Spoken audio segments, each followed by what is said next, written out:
성도 여러분, 좋은 아침입니다. 오늘 우리에게 주시는 하나님의 말씀은 구약성경 신명기 4장 32절로부터 40절까지입니다.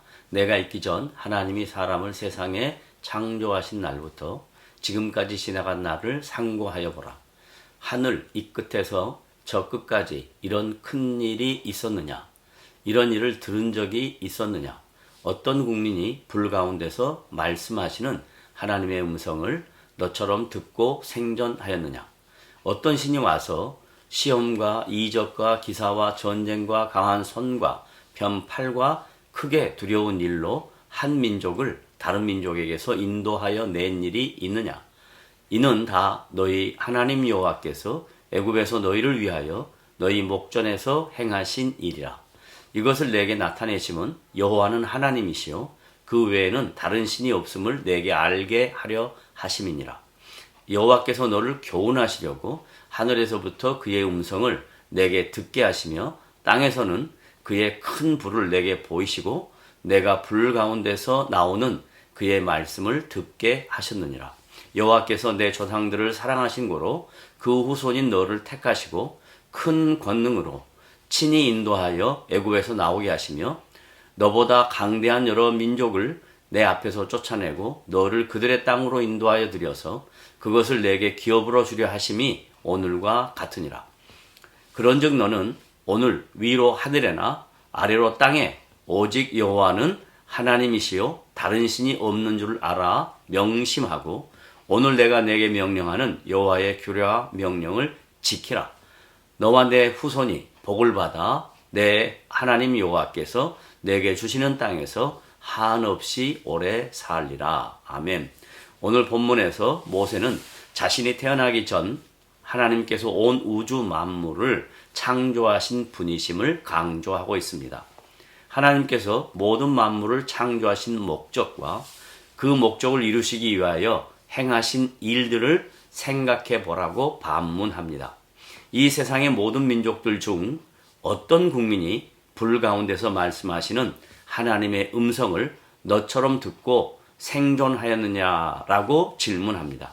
오직 이스라엘 백성들만이 하나님의 임재함을 직접 체험하였고 하나님을 만났음에도 불구하고 살아남았던 것입니다. 모세는 하나님의 하나님 되심을 출애굽 사건과 시내산 사건 그리고 다양한 초월적이며 초자연적인 사건들로 증거합니다. 이 7가지 행위, 시험, 이적, 기사, 전쟁, 강한 손, 편, 팔, 그리고 크고 두려운 일은 하나님께서 친히 이스라엘 백성을 위하여 행하신 일들입니다. 이처럼 하나님께서는 자신의 백성들을 위하여 친히 일하시는 살아계신 인격적인 분이십니다.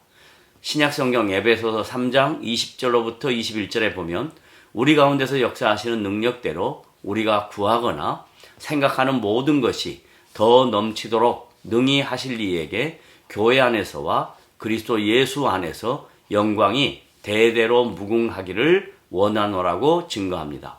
사도 바울은 에베소 교회 성도들에게 하나님의 영광을 위하여 성령께서 친히 성도들의 필요를 채워주실 것이라고 권면합니다. 하나님께서 모세와 이스라엘 백성들에게 그리고 신약의 모든 성도들에게 초자연적인 방법으로 혹은 성령의 역사로 자신을 계시하시는 이유는 교훈과 신앙의 성숙을 허락하시기 위한 도구였습니다.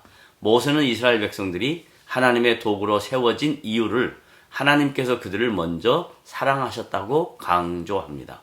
기독교의 사랑은 하나님으로부터 시작됩니다. 이 하나님의 사랑은 끝까지 책임져 주시겠다는 하나님의 의지의 표현입니다. 요한일서 4장 10절에 보면 사랑은 여기 있으니 우리가 하나님을 사랑한 것이 아니요 하나님이 우리를 사랑하사 우리 죄를 속하기 위하여 화목제물로 그 아들을 보내셨음이라고 강조합니다. 이런 사랑을 받은 이스라엘 백성들에게 오직 여호와는 하나님이시요 다른 신이 없는 줄 알아 명심하고 오늘 내가 내게 명령하는 여호와의 규례와 명령을 지키라고 강조합니다.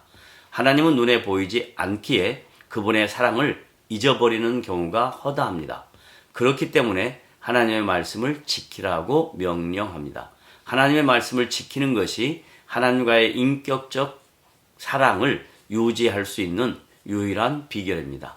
성도 여러분, 오늘도 하나님과 인격적 사랑을 맺어 주님의 통치를 받는 복된 하루가 되시기를 주님의 이름으로 부탁을 드립니다.